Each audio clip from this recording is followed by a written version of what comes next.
I think one of the most interesting discoveries of the book is an artist named Claggett Wilson, who's an astonishing artist, and I'm so excited to sort of put his word out there. A few years ago, at the same time I was writing Grand Illusions, I was collaborating with two other curators to do a show on World War I and American art.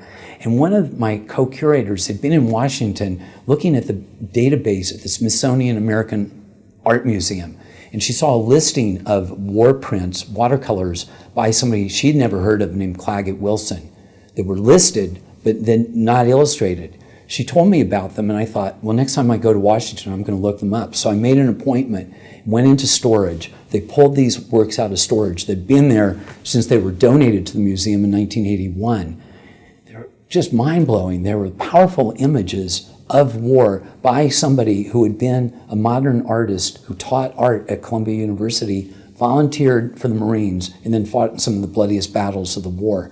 And these are his almost traumatic, nightmarish memories of what he had done. He painted them shortly after the war. The story gets even better because Claggett Wilson was stationed in Germany in the occupation army after the war. He got himself some paper and watercolors. And it's like he had to get these images out of his head onto paper.